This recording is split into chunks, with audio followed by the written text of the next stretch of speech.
Welcome to Title Talk, a podcast for real estate investors where we cover tips, tricks, and trends in the industry. This podcast is all about providing valuable insights to help you maximize your investment opportunities. Whether you're a seasoned pro or just getting started, Title Talk is the place to stay in the know and get inspired. So grab your headphones, tune in, and let's talk title. Hello. Hello. Hi, everybody. Welcome to episode 22 of Title Talk. How you doing, Dina? I'm great. How are you? Phenomenal. I'm in a jacket today because it's cold. It's cold. It's cold here in Phoenix. And we love weather. Cold? We love weather. Yes. You know, we got two speeds in Arizona, hot or not so hot. Hot or not so hot. But I definitely don't mind it when it gets a little chilly here. The drastic heat that we get in the summertime is always just burns a memory into my spirit. So when we can get some cooler days and some rain, I highly embrace it. So it might be like a 0.002 inches today at the muddy Phoenix Open for any of you golf enthusiasts. Yes. You were at the Open today. How was it? Yes. A little muddy, a lot of less golf, a lot more socializing. Where were you in the where were you there? My social tap today was the greenskeeper. Oh, that's my favorite one. Yeah. So today was the pro-am. So the celebrities get to golf. And there was not a lot of golf happening. I think they called it at about 1:00. Oh, really? They stopped? Said it was a little too wet for the pros. And then what happened? Everybody just gets drunk?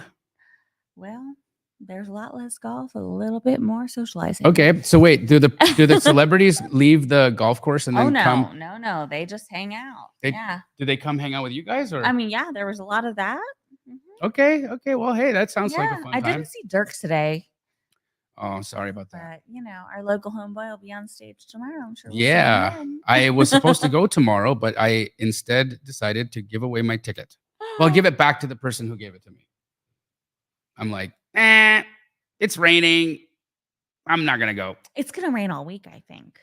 So I think I've been going to the Open since I was in college, literally. And I used to volunteer.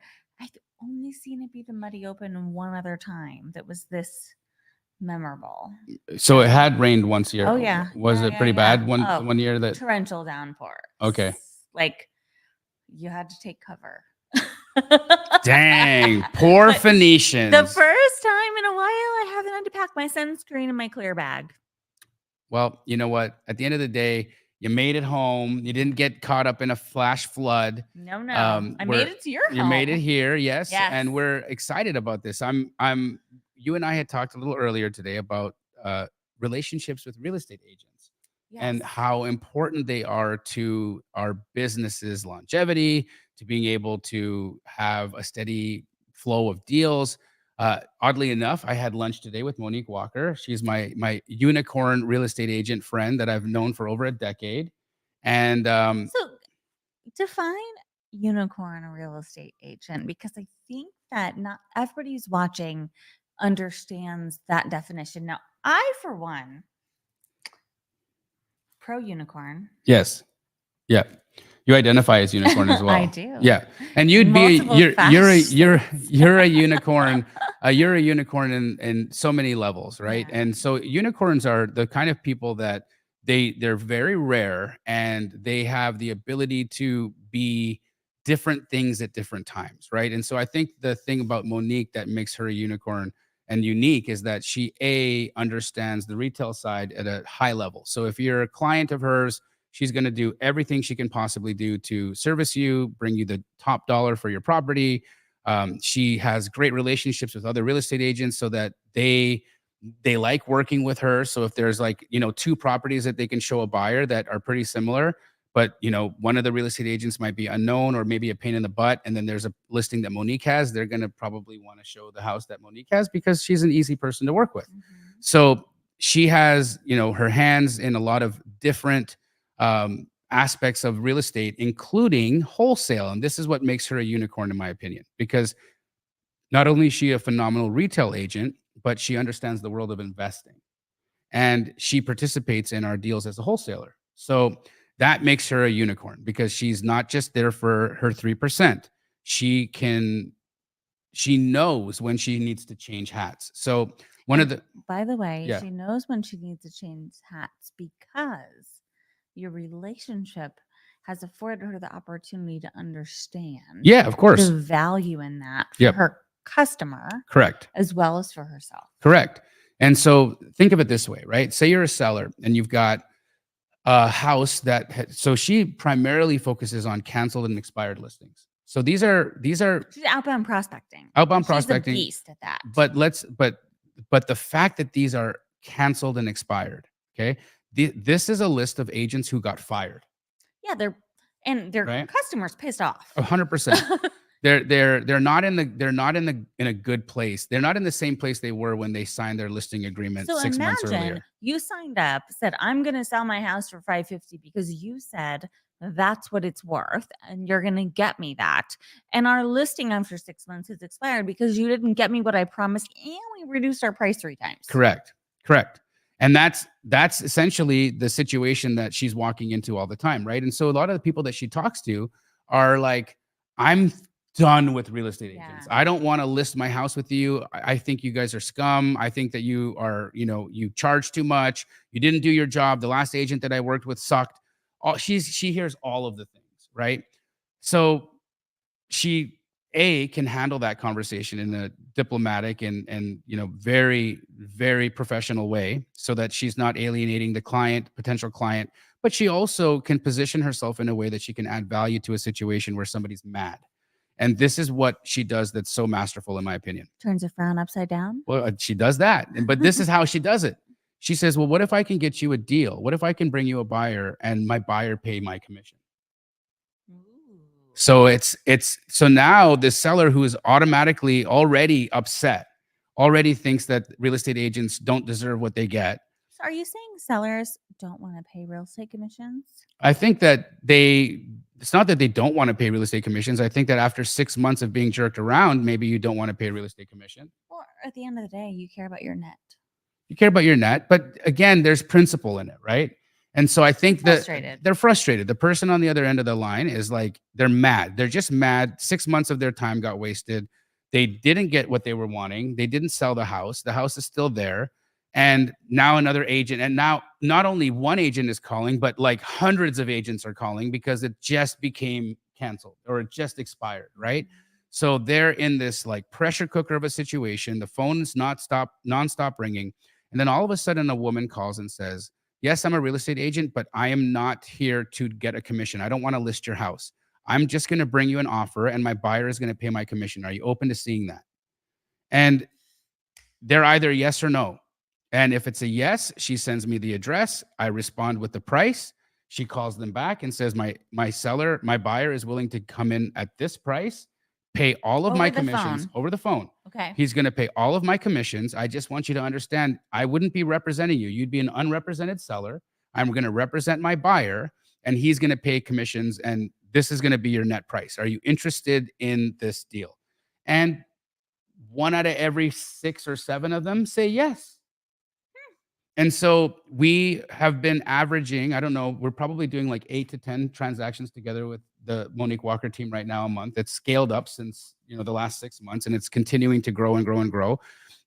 Today we counted, I think in total, we've done hundreds of deals together. Yeah. But just right now, based off the volume we're doing in our profit margins, we average $150,000 a month in just Monique and Jamil deals. So that's what you're making. That's what she's making. That's total. Total. Okay. Okay. So a month. $150,000 a month. Okay. So who is watching this that is interested in how to leverage a relationship where together you can generate $150,000 a month in your pocket? Yeah. And think about Give us a hands up, a 5. We got a lot of people tuning in. I got friends from Canada watching. What's up, Mira? Nice to see you. But it's neat, right? It's super cool that there's this like that there's an ability for a real estate agent to make way more than 3% on, and these are like not the best houses either, right? These are like Wait, like she'll call Crackdown USA? all of it. She calls all of it, right? And this is what I like the most is that sometimes real estate agents that are looking at a house that may have that say the value of it's like 150 grand. Well, 3% of 150 grand, it's not that exciting. Maybe 5,000 bucks, 4,500. 4,500 bucks. I'm rounding up. So $4,500. It's not bad, but I can make her $15,000 or $20,000 on the same property. And And whoa, yes, whoa, whoa, whoa. yes, yes, Mic drop. yeah. That's like triple your money. That's tripling her 3%. Mhm. So she has taken, that's why she's a unicorn, because she doesn't have commission breath. She understands that every deal is different and that she can position herself uniquely in every transaction as either an investor, as a buyer's agent, which is what she does with me. And instead of paying her 3%, I pay her 50% of my assignment fee. And her and I have made it every year. We set a new goal for what she wants to make per deal. Last year, she wanted to make $12,000 per deal, and I made sure we made 25 grand every time we hit it. Now she wants to make $15,000 a deal, and so I'm shooting for $30,000 So here's the every mic time we drop, do it. right? Every time we do a deal. Like this is what is so unique about the way that you operate, right? You have conversations about what other people want, Correct. their goals, and you figure out how you're going to achieve them together. Yes. Which is super unique. It's different, and it's interesting that we, and like today, Bobby joined us. It was like an opportunity for us to do a year plan, right? Monique and I, oddly enough, we don't see each other a lot. No. Her and I, both busy. We're both busy, but we She's both on the tennis court and you're on a plane. Yes, but I say to her, when her, like, to kind of rewind to the beginning of the relationship with her, because it's a decade old, right? Well, like, let's talk about that Yeah. because people that are watching this are curious about, as an investor or as a real estate agent, how do I generate a relationship that's going to yield me $15,000 Every deal, every single deal? Yeah. Or $150,000 a year, a month, a month, a month. a month. Yes, yeah. So go back. Let's rewind. So I cold called her. Agent outreach. And I had said to her, hi, Monique, I see that you are pretty active in Arizona. And I looked at what you had available on the MLS right now. It's nothing that I want. How many listings did she have at the time? Typically like 20. Okay. Yeah. So she was active. Yeah. I said, I see everything you've got. It's really nice. They're all like really retail turnkey houses. I'm not a buyer for that. Yeah. I'm a buyer for like the junkers, right? Yeah. And so I asked her if she ever finds houses like that. And she immediately went into, yeah, but those aren't really my jam. They're typically lower price points. Now, remember, this is like 10 years ago, right? So you're actually figuring out how to generate her a new pillar of business by this phone call. Correct. But I didn't know that yet. I was just asking questions because I'd seen what she was up to. I saw that she was very active. I saw that she was a top 5 agent in the state. I saw that the majority of her listings were all pretty, really nice listings. So I didn't know where she like marketed or what her niche was, but I wanted to explore the conversation. And because I do agent outreach en masse, she was just another phone call in the beginning, right? It was just like hanging around in my living room, having phone calls and talking to people. And there she was. She picked up. Yeah. Yeah. Just like this, except my living room is a lot larger now than it was then.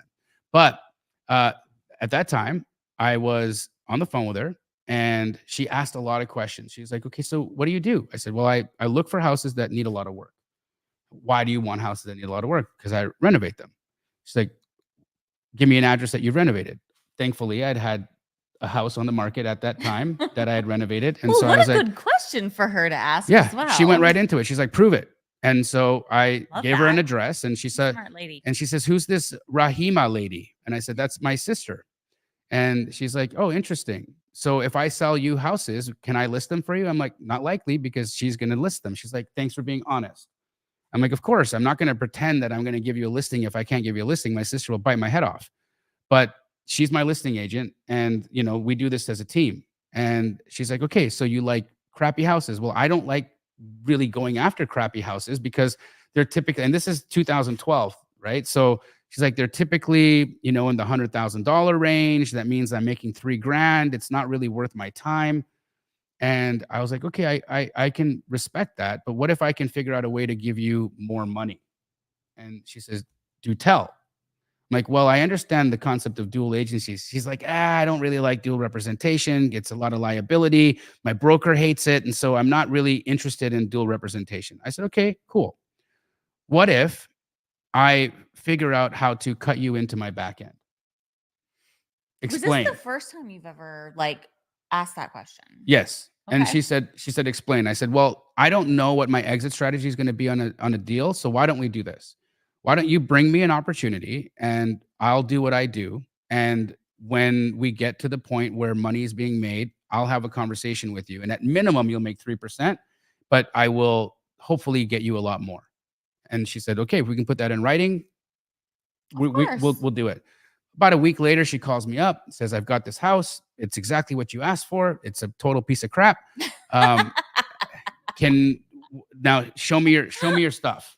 Let's go. Let's do this. And I said, okay, well, are you the listing agent on this? She said, yeah. I said, can you represent me and be the buyer's agent on this? She said, let me ask my seller.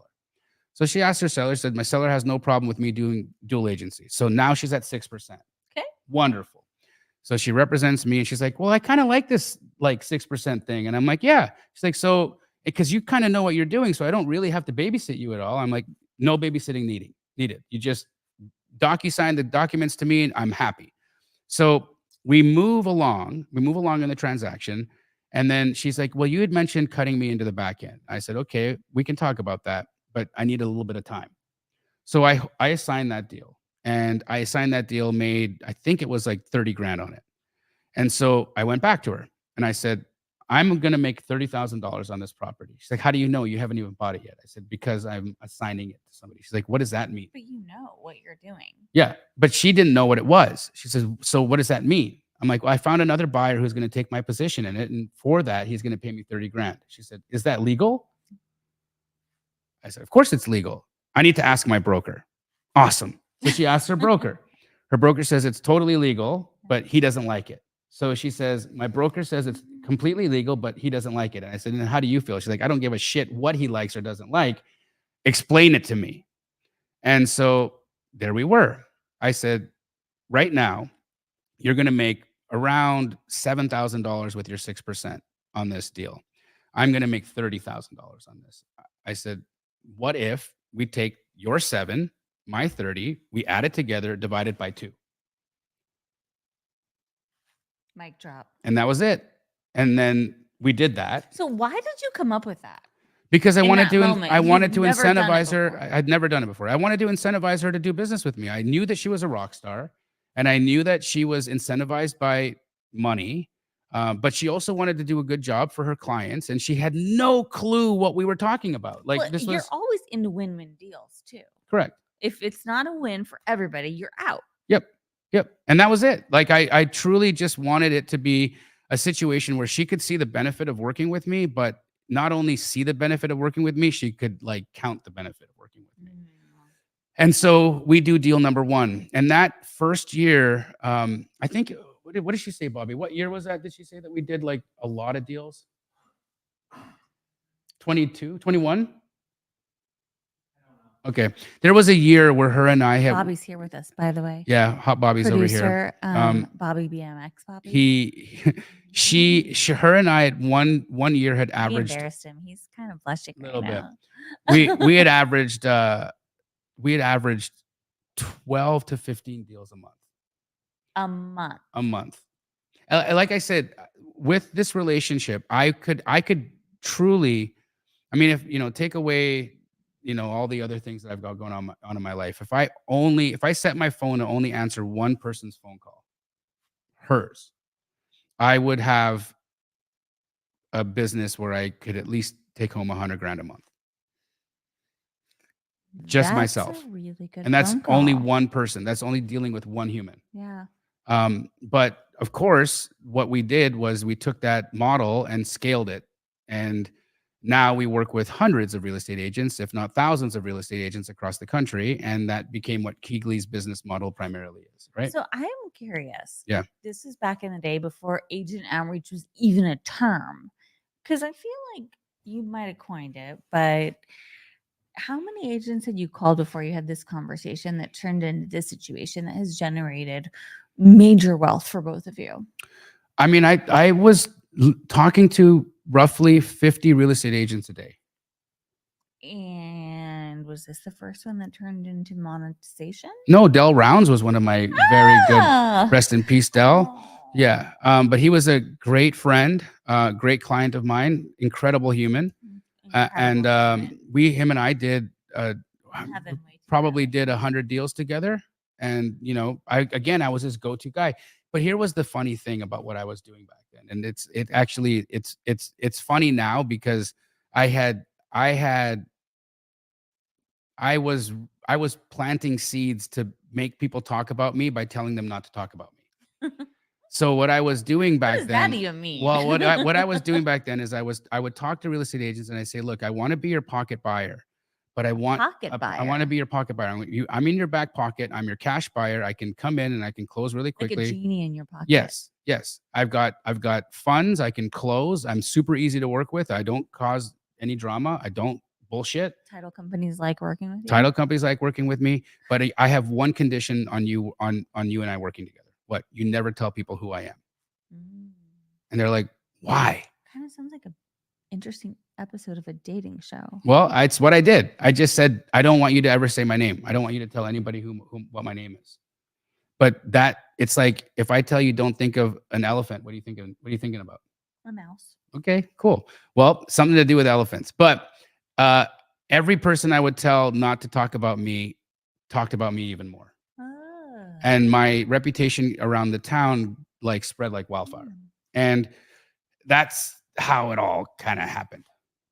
It was incredible. So I've got, hundreds of relationships with real estate agents. If you look at my phone and if I right here, if I put in my contacts, and you can see this, and I can't really show the screen this, but maybe I can.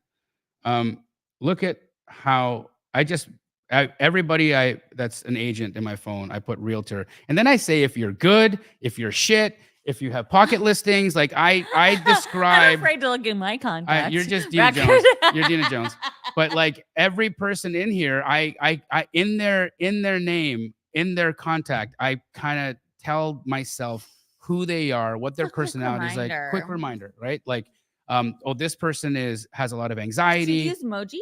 Do you have poop emojis? No, because this contact list is old. So no, I don't have any emojis in there. Just names and adjectives.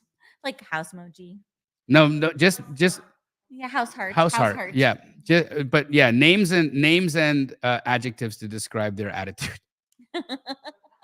Yep. Adjectives do describe attitudes. Yes. Yep. But that was it, right? And that the fact that agent outreach became, the rage makes sense to me because we're working with the gatekeepers of the deal. Yeah. And if you can create relationships with the gatekeepers of the deal, well, now you're in business, right? We're also solving a problem. Big time. Right. So agents go into opportunities where they may not have a house that's marketable, right? It may not be a situation that's conducive to showing anybody because you want to be respectful of the seller situation. And sometimes it's not a good idea.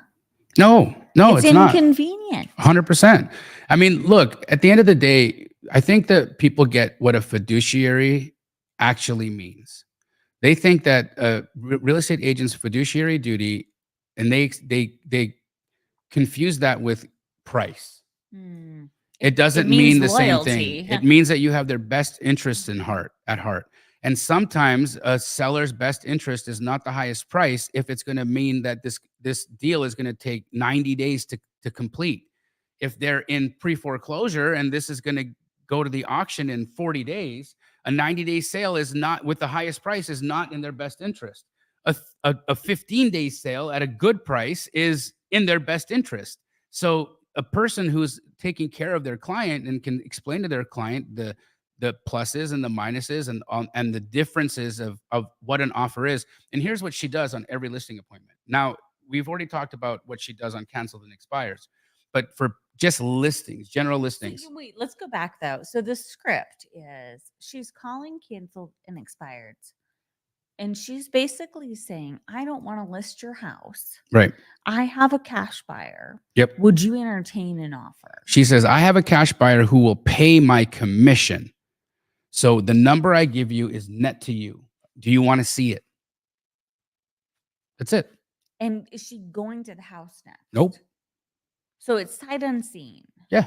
Because we have a You're trusting the photos. well, yeah, because the it had listing is canceled it off just the yeah, we MLS. can see the pictures that were just on the And are MLS. you adjusting for what may not look as it appeared in those photos? for No, the I'm price? assuming that the pictures are true to life. Okay. And when we get there, if there's something like materially wild. wrong, yeah, and then we can say, hey, by the way, the photos didn't show this foundation crack, which you obviously have. So unfortunately, this number is not going to be the same.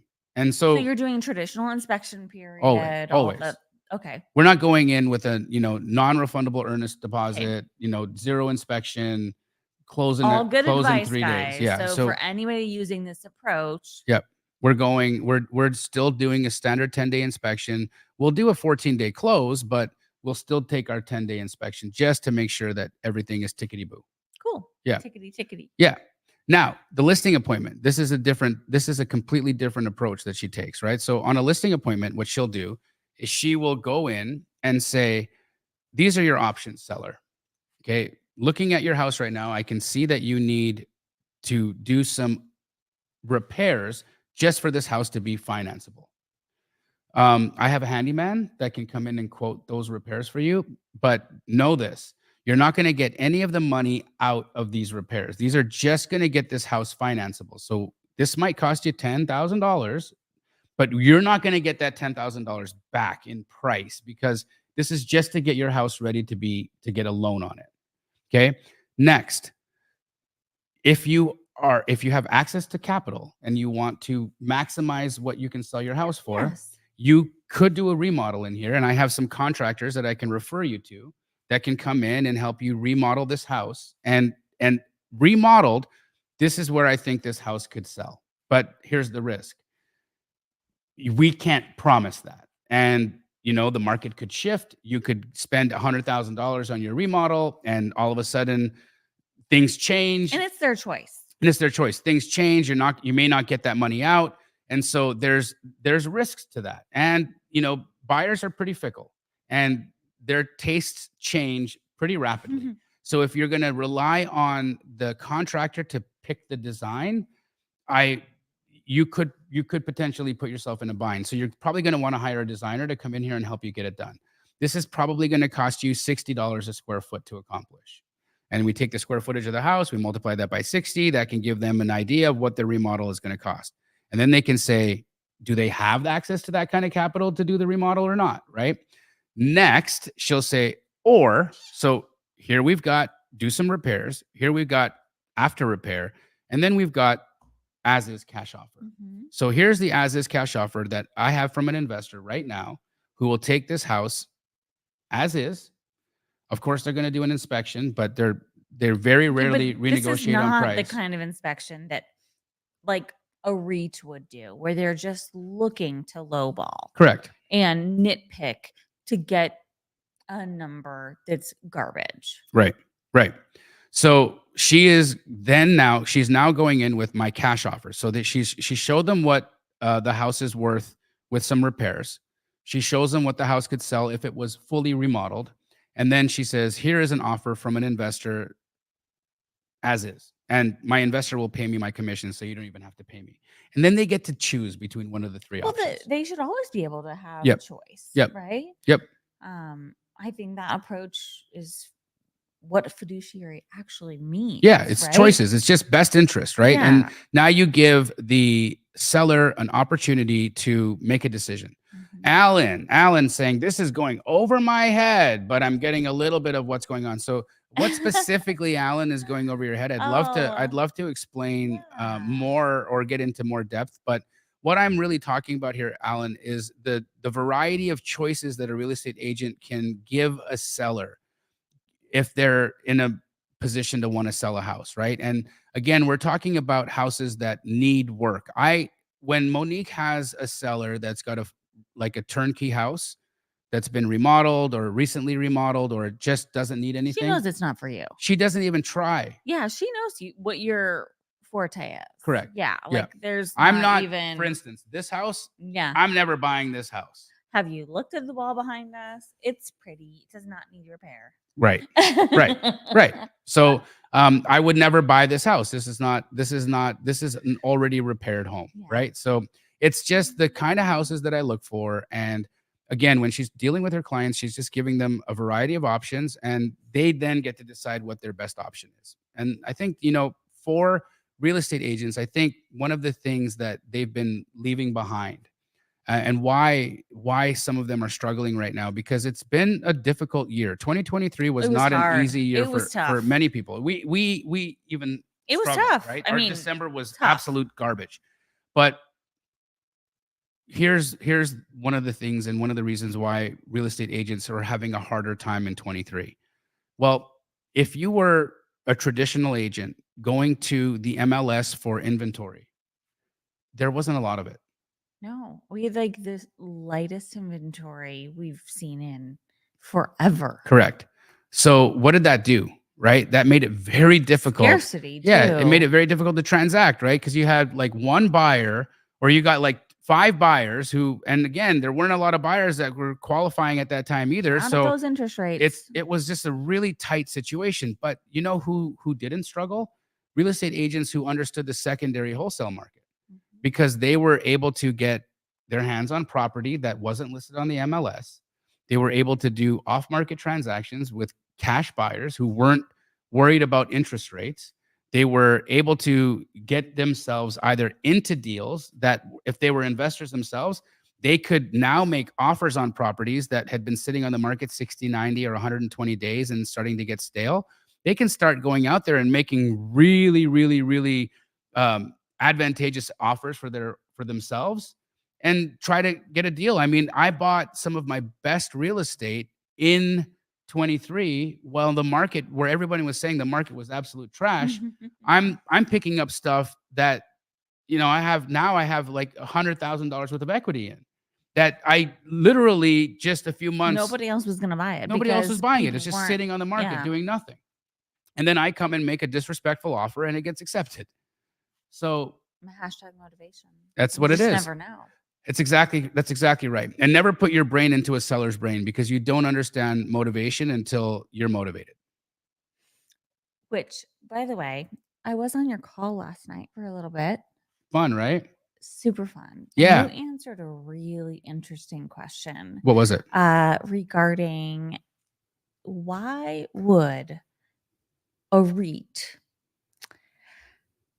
not sell based on market value because they want to care about the homeowners, right?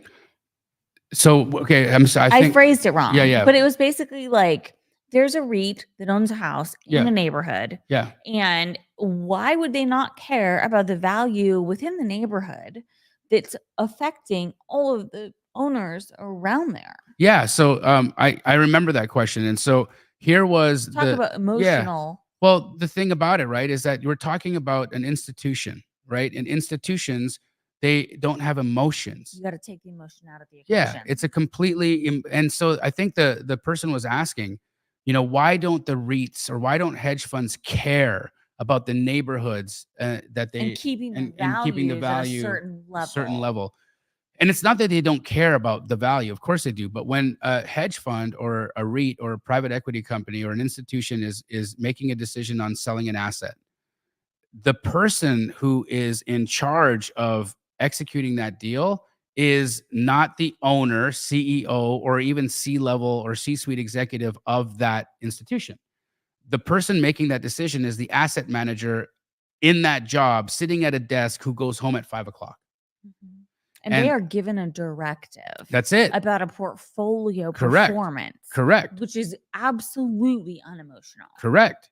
And so they have no care about whether or not they've hurt your feelings, whether or not you know, The they neighbor sell the has to house. sell Yeah, for it doesn't matter. $5,000 It less. doesn't They matter to them. don't give a crap. The person pushes a button. It says, okay, did this offer meet the criteria that it needed to meet in order to be accepted? No, decline. Yeah.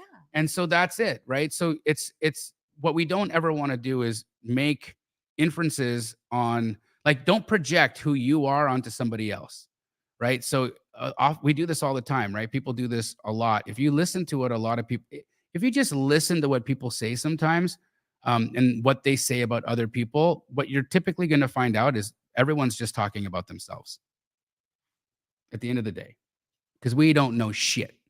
Nobody knows anything. They only know what's going on in their own head and in their own heart. And we project and we say, oh, this person says this, or this person thinks that, or this person thinks that. But at the end of the day, it's you. It's just you. It's you thinking this, and you thinking that. So when you start to really understand that we really don't know anything, when you really understand that, and that most people are just projecting what they think onto the world, it gives you so much power, Mm. because now you know what everyone's thinking, because they're telling you, but they're just putting it in somebody else's voice. It's what it is. Are you guys breathing that in? It's what it is. I mean, listen, I have studied communication a lot. I've studied people a lot, and I love listening. I love listening to what people have to say, because it tells you a lot about what they're thinking. And oftentimes people will tell you what they think, but they'll put it in other people's voices. They'll say, you know what, so and so said this, or this person did that, and so said this, and they did this. But again, most of that is BS, and it's just projections of what they think about themselves or what they're trying to accomplish. And at the end of the day, like when we're talking strategy, right? Like you can get real easy So in what your they think head. other people think is actually what they think. Yes. Yeah. Yes, exactly. You got it. You got it. Psychology 101, man. It's like it's so cool. It's so cool to, like, kind of dive into your brain, put a flashlight on, and look at all the cobwebs and all the little dark corners. But if you can do that, you can really gain a lot of insight into how people operate. It's not what you think you are. It's not what It's what other people think you are. think It's you what are. you think other people think you are. Yep. That's Mhm. it. At the end of the day, guys, if you have any title questions, or if you have any questions, we actually have a real estate agent in the house with us right now that Oh, yeah, would we love do. to That's maybe kinda hop in maybe what and answer prompted this some questions. conversation. But I drive um, over here. I was like, real estate agents and investors. This is a marriage that is unleveraged in my world. So I talk to investors and I talk to agents every single day. well, it's the Montagues and the Capulets, to be honest with you. This is where real estate agents and investors have got it wrong. Okay. It's kind of like, you see those kindergartners playing on the playground, and there's a boy that might like a girl, but they don't know how to talk to each other yet. Yes. So, like, the boy pushes the girl in the sandbox. Yes. And thinks that's his way of saying, maybe I should make her fall instead of telling her I like her. Yeah. He kicks her, or like throws sand in her face. Sand in her face. It's kind of the same thing. Introduce yourself to our crowd, please. I'm Tanya Dawson. Can you hear me on this, or can you hear me on this? I'm Tanya Dawson. I'm with EXP Real Estate, and I represent our traditional buy and sellers, but mostly where I'm focused on right now is investors. And we have a lot of on market, off market, really good deals. Jamil, I've talked to him about lots of our opportunities, but we always have opportunities across the entire state of Arizona.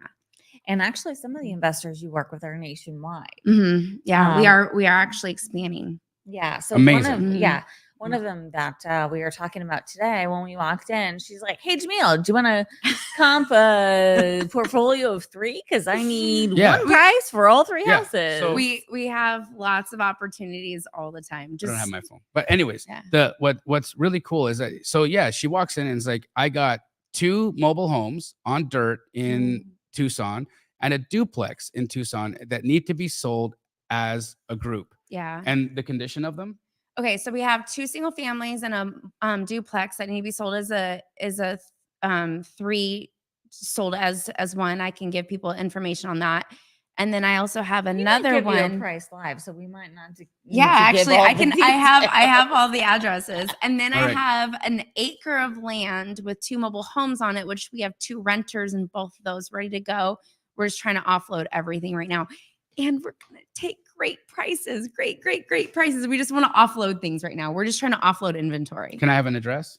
Yeah, can I Did you grab wanna my type it in? Can I grab Yeah, my phone? go grab No? your phone. Okay, Yeah. sorry. Okay, I we're have to grab totally my putting phone. her on the spot, which Yeah. I is know I am being which put on is the you know spot. I have what's to- fun about Title Talk, guys. This whole concept was birthed because Jamil was in the hospital and came up with this wild idea while he was recovering from surgery, and everything that we've done so far has just been prompted by you guys or prompted Or by me in a hospital? or him in a hospital. Why am I always in the god dang hospital? What's wrong with This is me? prior neck brace, guys. This is prior neck brace. I'm Mr. Jamil. Glass, right? What's up, Dennis? How are you? What's cracking, bruh? All right, give me an address. Okay, so I have an acre with 2 mobile homes on it, Okay. and we have I have a tenant involved right now, month to month. Okay. It is 12202 North Whitetail Road, Marana. Got it. Yeah. Okay, so Yep. listed, There you go. already listed, right?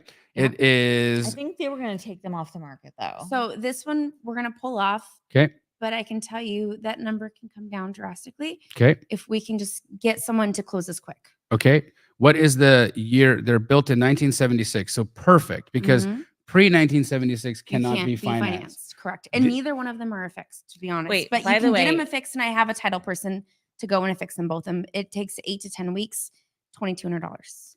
Okay. And the Yeah. fact that Jamil knows all this stuff is Mm. really, really smart. So if you Mhm. guys were not aware about Yeah. financing, There's hoops to jump through, but we can help you through all the hoops, and we have people and things for everything. I have numbers, so you can get this affixed for $1,800 to $2,200. I just tell people $2,200, but it can usually be cheaper. 8 to 10 weeks to have it we done. Okay. always like to overpromise to underdeliver. Will your Overpromise, seller underdeliver. wait to close until the affixing is done? Yes. Oh Okay. yeah, that's no problem. Because the issue is gonna be whether or not a lender will lend on it, right? And they won't lend on it Correct. unless it's affixed. Yeah, he's Correct. very aware. So, So- he Yeah. came up with the way to do the Okay. affixing. Okay. So I would probably be at about 90 grand on this. It's close. We'll take it. More than likely, we'll take it. Okay. So We're There- really- it's a really package. close. It's a We're- package. we're- so we're there's, pretty close. there's Okay, So what's- no, that one is a single one. Now Okay. we Okay, have a package. by the way, if we get a deal done live on Title Talk, this is going to get super fun Uh-huh. because that'll be a first. Okay, so I have a package deal. You ready for the package deal? I like packages. Hold on. Okay. So does Bobby. Hold on. Bobby likes packages. He does Where's like- Henry? speaking of packages, where's Henry? Henry is in the cage licking his package. So the Adventures of Aketheus says no banks anywhere will finance before 1976. No, No, not a there mobile are. home. Not on a mobile. Not on a It's mobile. unaffixed. You have a lender? It's a real lender? Like a Why are real you lender? whispering then? I can message me. I have Okay. I have people that will finance before 1976. Okay, because I I do. thought it was a secret because you were No, like, no. Tell me she's whispering. Because- She's their because- quiet voice. because She's I using her quiet represent- voice. I represented a lot of those deals that you told me that they're the big fixer uppers. yes, yeah. And lenders reach out to me and they're like, "Hey, mobile homes, can I lend on them?" I'm like, "Do you lend before 1976?" Yeah, we do. Wow. So I have 2 of them. I'm happy to share info. I have 3 property package bundle that needs a lender for my buyer. Can you help? Melissa Leak. Depends on where it is. Send me, tell us what market it's in and possibly. All right, what else we got? Okay. Are you ready for these 3 addresses? Mm-hmm. Okay, so this one is a duplex and it's 1015 Knox, Knox. These are all 3 in Tucson. The dirty T. Tucson. Okay. Okay, 1015 1015 Knox. Knox. We're getting Okay, a lot of so Bobby we babies. have, that's a duplex. And then one of them is currently has a tenant. The other one is vacant. So So, while they're doing the sidebar chat, guys, if you 4251 are Harding curious Waters, about that how is to a work single with a real family. estate agent and you have a Okay, question, hold on. pop Let me it in look the at the chat duplex first. because we've got an agent So they here were and all we've got recently Jamil on market, here, but pulled off market. and they have both quickly. figured out how to But all my work photos are on there. They're all with professional photos. their respective counterpart. Mm. So drop your questions in chat. Yeah, give us some questions, guys. Come on now. Mm. So, By the way, we love off-market stuff. We love assignments. We love working investor. not a ton. Okay, let me see. Yep, that's it right there. Yeah, that's it. That's So, no, that's this is a actually- that's this is the a old- duplex. This is That's not the old one. this is not yours, right? 1015. No, that's old photos. Yeah, this is just a this is a That's- comp that I'm looking So, at. correct. Okay, so that I is love that not- he's making offers just on his cell phone That's not situation so you can and look at random my current- pictures. the And current photos. What's the size of this? Do you know the size of Knox? 24, 28 or 24, if I remember correctly. So we're getting the question about how many markets do you focus on? So who is that towards? I would assume that's towards Jamil as an investor. So I'm gonna be so they're pretty high He's on this. nationwide. I would be at about 240 Okay. on the duplex. We're not offended by any offers. Okay, well, great. I'm No, happy. We're not I'm happy. offended by I'm any happy I offers. didn't offend you. You don't offend me. We actually love and appreciate all offers. The numbers either work or they don't, right? Yeah. Okay, Parting Waters, and then we also have Babbling Brook, and these two are single. Who family. named these streets they're in Tucson, pretty. by the way? Right? They're They're so they're kind of- pretty. they're I kind don't of use any fun. water They're in kind of fun. Tucson, but they Yeah. sound really pretty. Yeah. Okay, so Parting Waters Yeah, is so a single it was family. a Yeah, single Jamil. So, family. Yeah. The adventures, yeah, so he's nationwide. So I think they have Keegley franchises in how many markets these days? We are in over 100. 100 markets. And you can comp those most two together states. What 'cause they're market right are next you to each in? other. And did you have Okay. any next- questions about so the specific They're both market? about 1,400 square feet. 3-2. Okay, Two-story. 2 stories. Mhm. And I think the Astros are definitely nationwide as well. So Yeah, if we're they all don't we cover are it we're on everywhere, Keegley, They baby. cover it with the Astro community for sure. On In Houston, oh yeah, okay, I'll be he at definitely has 300 on resources in 4251, so Houston. not Okay. far at all Okay. off your number. Okay. I'm at 300 on this one, Okay. 4251, They're and the exact same. I'll be at They're 300 on both. They're the exact same. I'm 300 on both. Okay. All right. Hey, let's. So see- what's the total let's- package? Let's see if we can make a deal. So 3 and 250. So we're at. So call your buddy. 850. because your buddy loves him. By the way, 850, by the way, and that's higher than what we had earlier today. Awesome. Who's Yeah. my buddy? Who's We're not sharing. Can't all disclose that we're not live, Gonna disclose but that he does live, love you. But He does love me? He He does loves love you. you. He does love you. I talked to him about you. And- He doesn't do and- enough deals with you these days. okay? And I will share this with you. I've given this out to quite a few people today, and that is the best that we've had so far. Well, because I'm the best. Uh-huh. This is what I do. Yeah. Absolutely. My goal is always to give the highest offer I can give, and not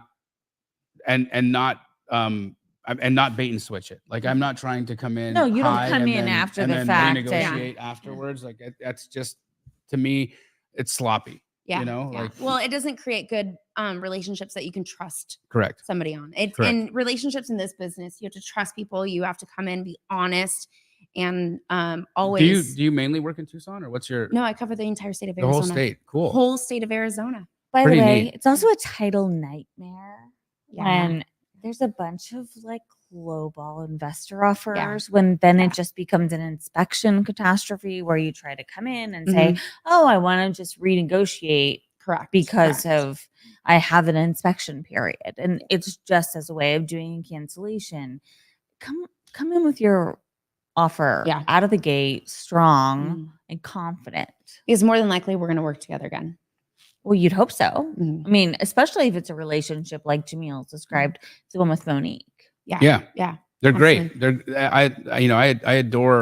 I adore that relationship. But it's the best part about it is that, like, so today we did lunch, and we won't do it again until 25. I'm not joking. We're not gonna. There's no Did you set need. new goals today? We did. Yeah. Yeah. There's no need for us to. We're gonna do 80 transactions this year. That's where we decided.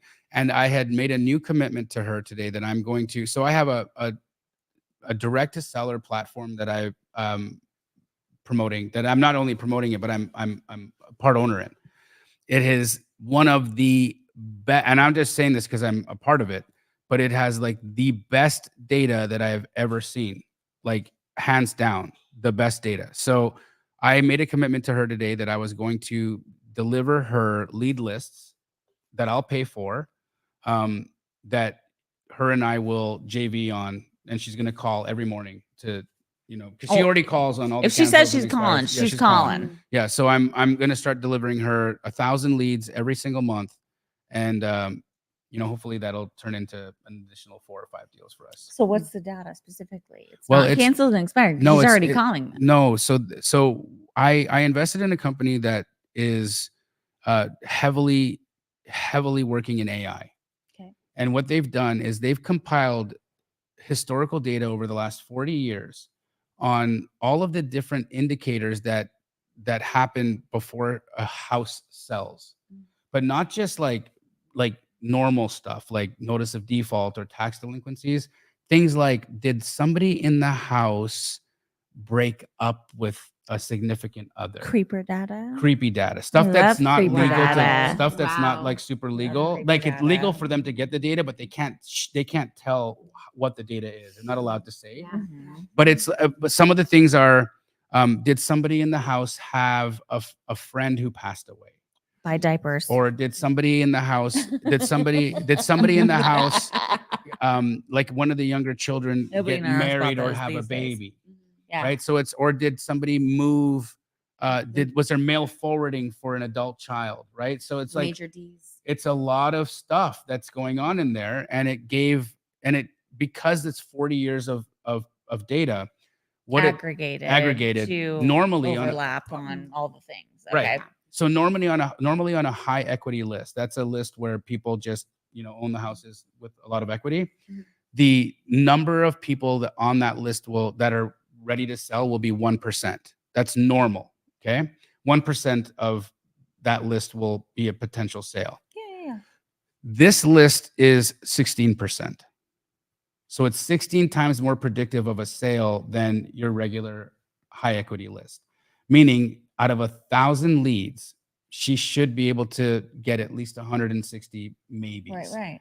out of that. Now, out of those 160 maybes, let's say A month, a month, which is think, compounding. I think that will probably turn into about 10 deals. What platform? A month. Is this? Dr. Deal Junkie. Okay. Which is his- I'm it's sure that's gonna be proprietary. everyone's next question is It's what platform? proprietary. Okay. Yeah, Dr. Deal Junkie, and of course I named it. But yeah, it's Deal Junkie. Yes. Wait, by the way, you were supposed to be a doctor. So Yes. is Yes. that why you named it that? Yes, because I didn't get into medical school, and I ended up Let's blame your cousin for Yeah, that one. I ended up becoming Let's blame your cousin a for junkie. that one. I'm a deal junkie instead of a doctor.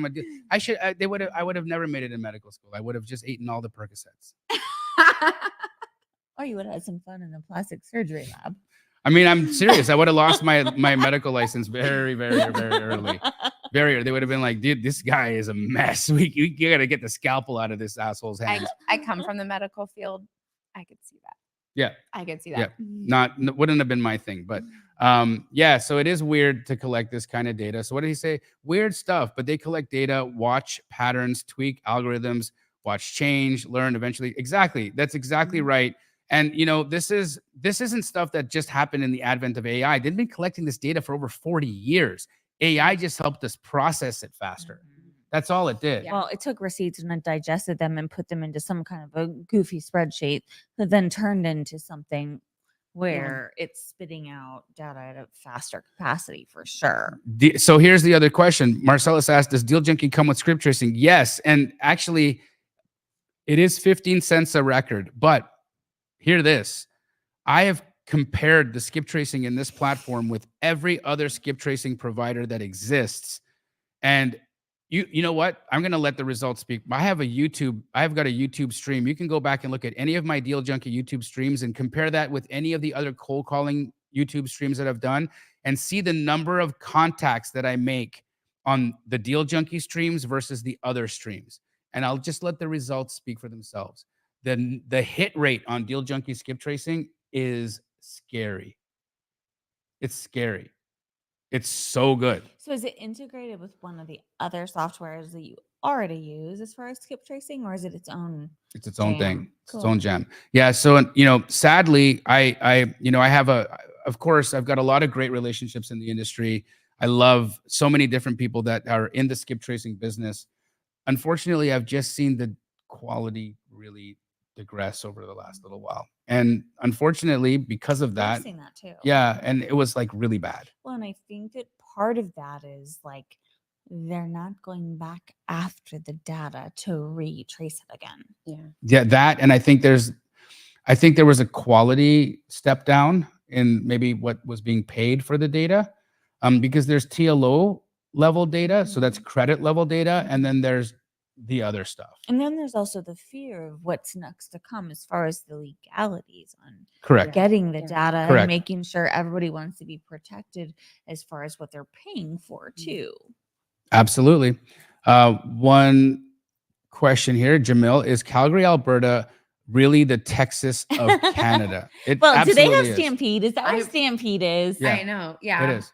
Oh. In July, That's where right? And, yeah, and July. Jamil does not think Yeah. I need to go to Stampede, but I still think I need to go to I Stampede. think we should go to Stampede. this year. Stampede He is said it's amateur hour. it's Yeah, Stamp- we should just go experience. I've never been either. Never been. Stampede's amazing. All you see in for 10 days are tan lines on ring fingers. No joke, male and female tan lines on ring fingers because nobody's married for 10 days. Yeah. Well, It- they're really legally unmarried for 10 days? no, everyone's just fucking. Oh. Yeah. Oh. Sorry, YouTube. But- Isn't that kind of like the Open? I guess. I've called people out at the Yeah, Open yeah. for having that Tan line. tan Yeah. line. Yeah. It's Mhm. pretty wild what happens in Calgary for 10 days. I've never seen anything like it. Like, so I used to live in this duplex in Calgary, beautiful, beautiful place. And like the neighbors during Stampede. So Like, does it sound like that? well, no, I just don't like so what would happen is like right before Stampede, I ran into the husband and I'm like, where are you going? He's like, oh, I'm just gonna let her hang out for Stampede. I'm like, where are you headed? He's like, I'm going to Kelowna. And I'm like, oh yeah, what are you gonna do? He's like, I got a friend to visit. And I'm like, okay, cool. And then there she was, and then there he was, and he, and he, and he, and he, and he, and it was amazing. It was, I just couldn't believe it. I was just like, wow, she's really active. We have different definitions of amazing. Yeah. I mean, it was just amazing to see is what I'm saying. It's like she went to town and the town went to her. But so Dennis asked, question for the agent. Okay. Who do you look for in a wholesale or investor to make sure that you're going to have a good relationship? Do you have a hard time doing term deals on divorce listings? Doing term deals. So like, are you talking seller Doing- finance or subject to, Dennis? I think that's what he's asking. What do you look for in a wholesaler or an investor to make sure that you're going to have a good relationship? Ooh, So, I love yeah, that first question. Yeah. I don't understand the second one, Dennis. I But I, think love it's you, I buddy. think it's a creative finance question, but yeah. Okay. So So you've got two investors that you work with on a very regular I basis. have a- Let's yeah, I have talk a about few- I how have do a those few investors. relationships get formed? I have a few And what's investors, important? and I've known them for a long time, like a long time. What do I look for investor? You know what? I look for volume. My biggest thing is relationships and about how we can work together and how really we can get to the closing table the quickest and fastest, easiest, smoothest as possible. Divorce, that's a great question because that can be kind of a tricky area. Actually, I like Like probate-ish? Yeah, I kind of love divorce listings, not gonna lie. I've always done really good with them. With me, with divorce listings, I don't really ever take sides. I just go in and just educate. You want to help everybody. Yeah, I do. Yeah. I really just want to go in and educate both parties. And for me, is like heavy on the education first and share with people what they can get out of their listings and the maximum dollar, because we're all in it to make money, right? We're all in this game And to help people. Yeah, and the thing is, we want to do it with the like smoothest transactions. So a lot of it's just education. Awesome. And for what I look for investors on that side is investors that will actually listen to my advice So on going through and closing smoothly. let's put Jamil on the spot here. Can we do a pretend cold call as an investor to call an agent and see how this flows? Just because we want to leave Title Talk on a high note because we got to wrap up quick. Yeah. So you want me to cold call somebody I to want wrap you to up? cold call this agent. Cold right call what here. agent? This one. Oh, you're gonna Okay. cold call You me? want to role play it? Yeah. Ooh, okay. All right. Role play. Okay. So ring ring. Hello. Hey, is this Tanya? Who's calling?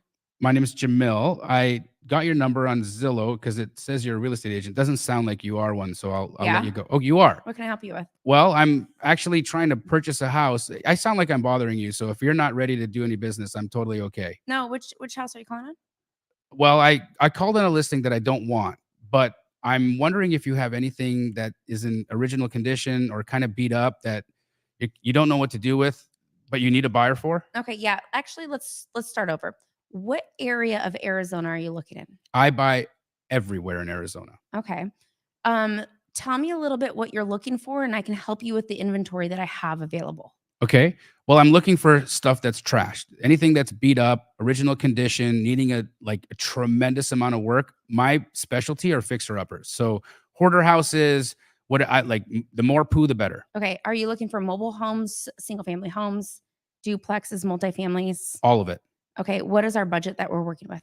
I mean, I've got $20 million in the bank, but I'm happy to buy anything under 500. Okay. So what type of spread are you looking for? Is there something that you're trying to net every month? Are you going to do a fix and flip, buy and hold? Great question. So I have a number of strategies. I will fix and flip some I will buy and hold, some I turn into co-living. So I love this new way of doing a rental where I rent out individual rooms.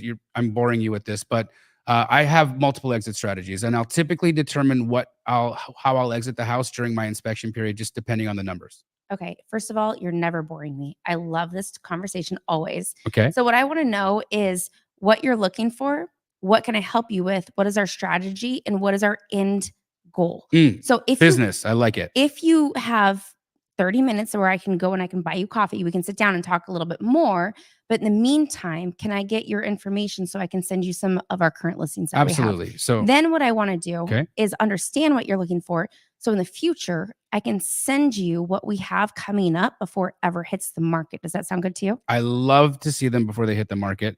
How about we do this? I'm one of those guys that hates meetings, and I love coffee, but I don't like going for coffee. So here's what I'll do.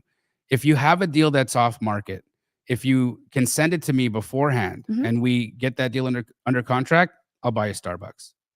That sounds good to me. But eventually we will meet because we will be friends for a long time. I like it. I like it. Okay. My email is jamildamj@gmail.com. Send me everything there, but don't put me on a drip, please. I will never put you on a drip. I will only send you what we have off market. I hate drip campaigns. Awesome. I will unsubscribe from everything. So I will never put you on a drip campaign. I don't unsubscribe. I'll just go around you.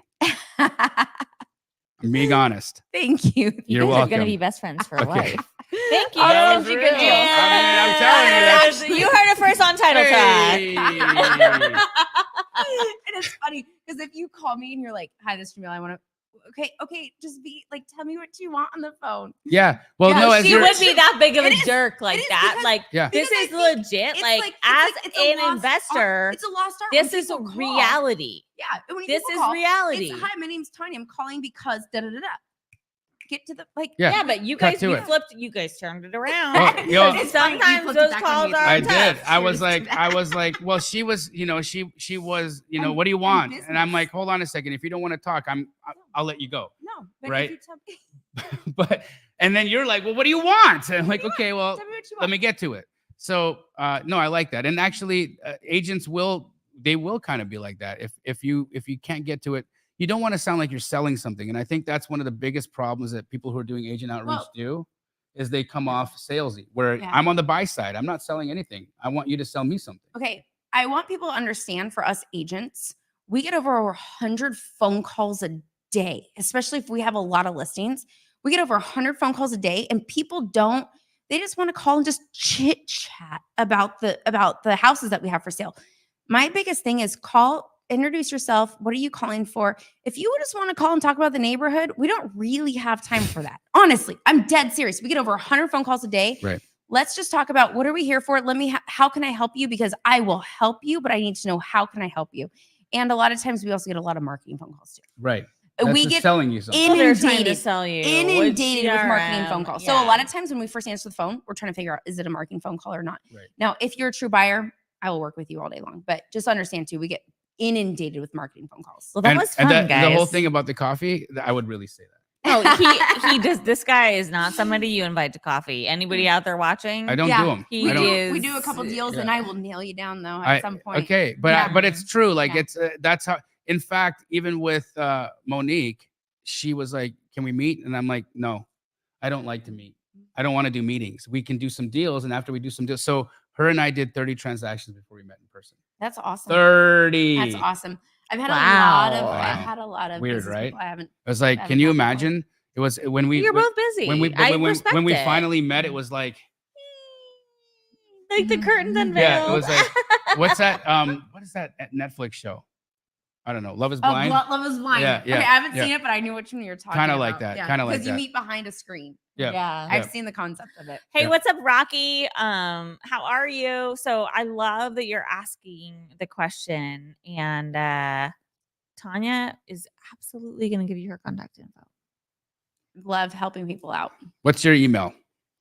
It's kind of long. Tanya ArizonaRealEstate.com. Tanya at Tanya Arizona Real Estate. TANYA at TANYA realestate.com.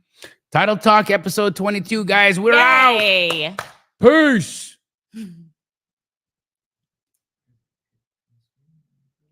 Awkward.